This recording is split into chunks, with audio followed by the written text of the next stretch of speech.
Have you ever considered that the biggest barrier to mentoring the next generation isn't a lack of time or even a lack of desire, but a lack of mirrors? We look at ourselves, we see the cracks, the unhealed wounds, the history of fatherlessness in our own lives, and we think, I can't possibly guide someone else, I'm still trying to find my own way. It's the classic imposter syndrome, but spiritualized. We convince ourselves that unless we are the picture of perfection, the successful career, the nuclear family, the unblemished past, we have nothing to offer. But the reality is, perfection isn't what young men are looking for. They're looking for evidence of survival. Today, we are diving into a crucial conversation, a direct follow-up to our previous deep dive on male marginalization, a sociological overview. This is the second part of that journey, titled Assessing Our Present Generation of Saved Men, developed by Dean Beezer. We're moving from the sociological problem to the practical, spiritual solution within the church. I'm Jake. And I'm Rachel. Last time, we talked about the systemic issues, the educational gaps, the economic shifts that have pushed men to the margins. Today, we're looking inward at the church, specifically organizations like the United Pentecostal Church International, Apostolic Ministries, and the Holiness Born Again Apostolic Church. We're asking, how do the men in the pews right now step up to save the boys coming up behind them, especially when those men are still hurting themselves? It's a heavy question. Let's start with a quick recap for anyone who missed the first part. In that previous discussion, we established that male marginalization isn't just a buzzword. In the Jamaican context specifically, but globally too, we see boys falling behind in literacy and academic achievement. We see a labor market that has shifted away from traditional physical industries, leaving many men feeling economically displaced. Right. We discussed how the breakdown of the traditional family structure left a void. Boys are growing up without seeing modeled behavior of what emotional regulation, responsibility, and spiritual leadership look like. The marginalization isn't just that they are being pushed out, it's that they don't see a place where they fit. So, pivoting to today's focus, assessing our present generation of saved men. The core tension here is getting men to incarnate themselves, to literally embody a presence in the spaces where young men exist. But Beezer points out a massive roadblock. Before a man can mentor a boy, he has to do a self-assessment, and that assessment is often terrifying. It is terrifying because it requires vulnerability. Beezer outlines 4 specific reasons why men today pull back from mentorship, and the first one is incredibly poignant. They are often victims of the exact same cycle they are trying to break. They face the same conditions. They grew up in single-parent homes. They didn't have that father figure either. It's like asking someone to teach a class on swimming when they've only ever barely treaded water themselves.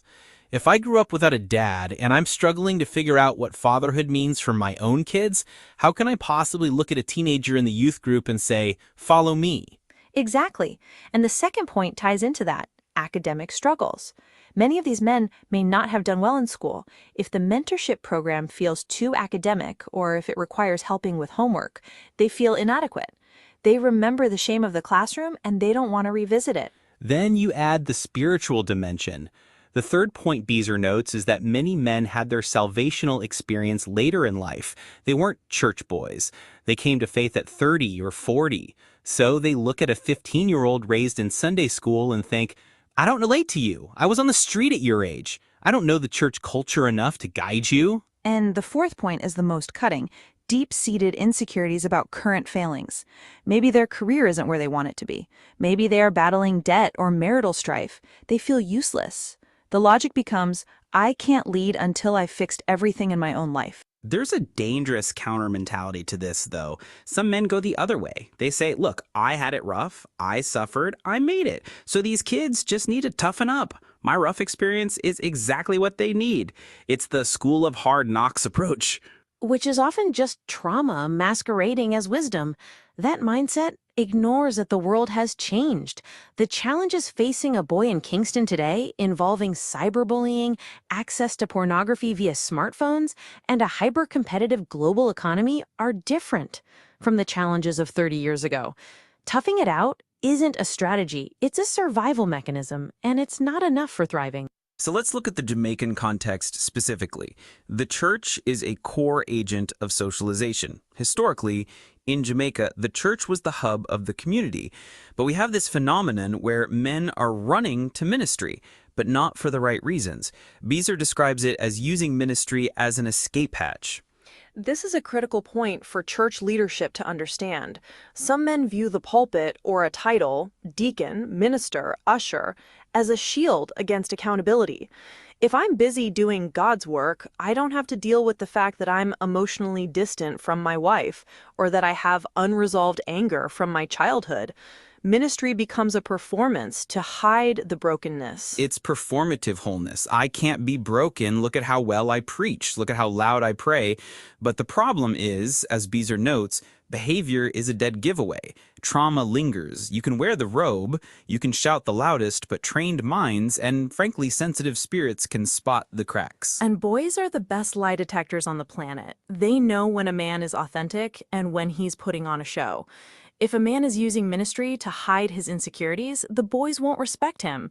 They might fear him or tolerate him, but they won't follow him. So let's get practical.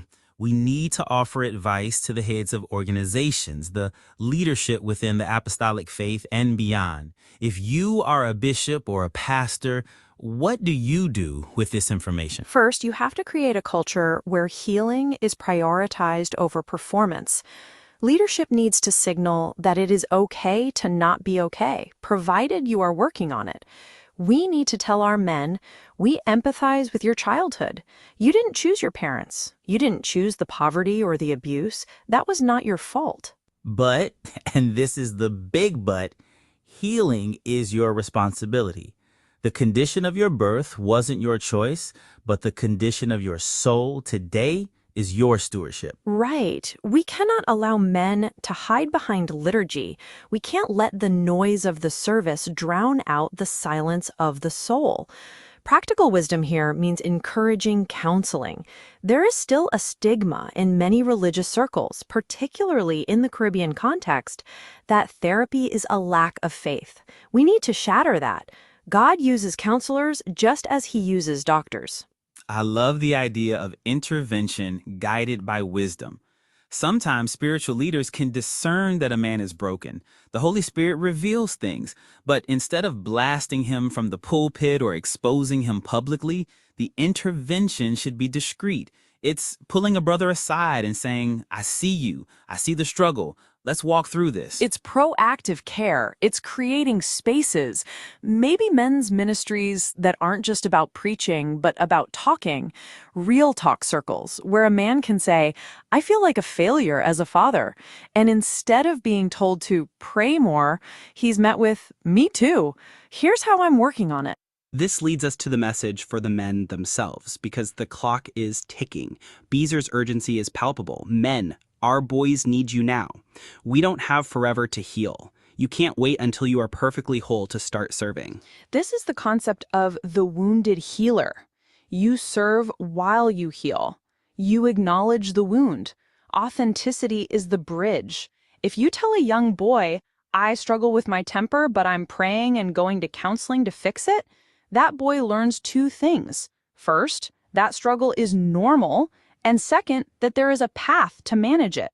That is so much more powerful than the man who pretends he never gets angry.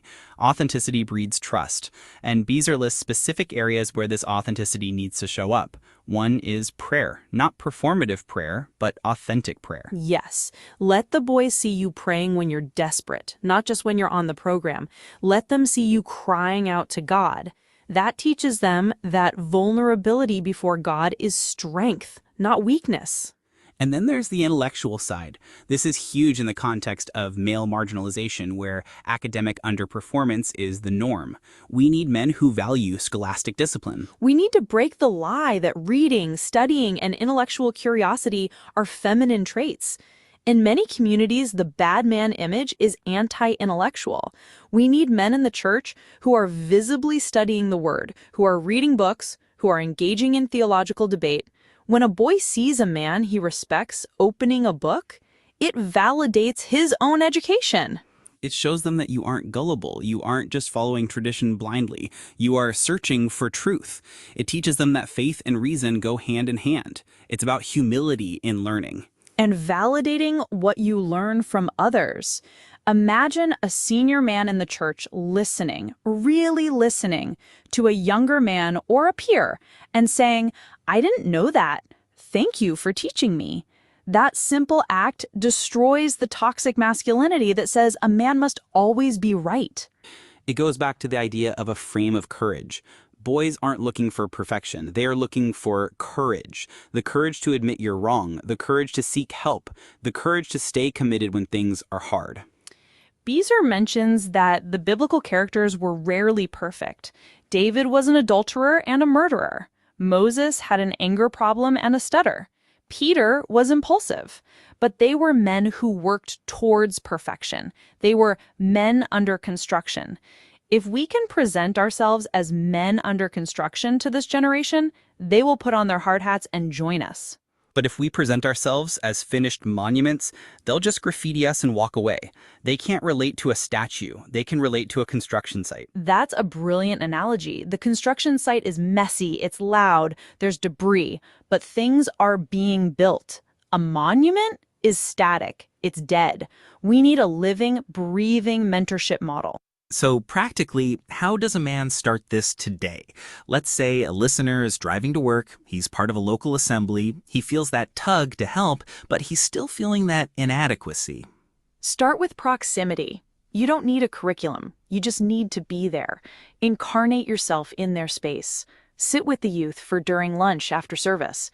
Ask them about their video games, their music, their stresses. Listen more than you speak. Influence is the byproduct of relationship, and relationship requires proximity. And do the internal work simultaneously. Don't wait. Make that appointment with the counselor. Find a prayer partner, another man, and be honest about your struggles. Iron sharpens iron isn't just about quoting scripture. It's about grinding off the rust together. And to the leadership, support this. If a man comes to you and admits he's struggling, don't strip him of his dignity. Restore him gently. Create a pathway for him to serve that doesn't require him to be perfect, but requires him to be honest. If we do this, we stop the cycle. Because if we don't, the marginalization continues. The boys drift away, the pews empty out, or they fill with men who are just playing a part. The stakes are incredibly high. We are talking about the transmission of values to the next generation. We are, and the Jamaican church has always been a bedrock.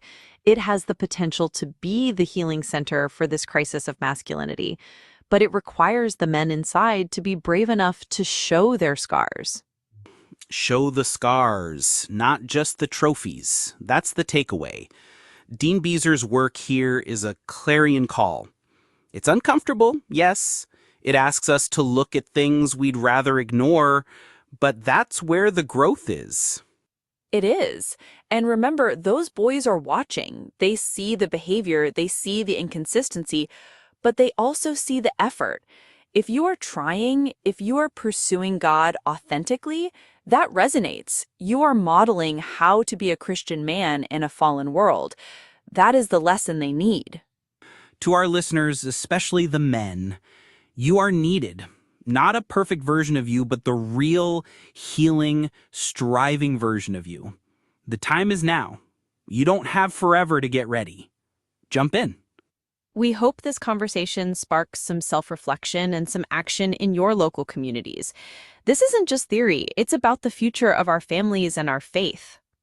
If you know a man who needs to hear this or a church leader who is trying to figure out how to engage the next generation, send this to them.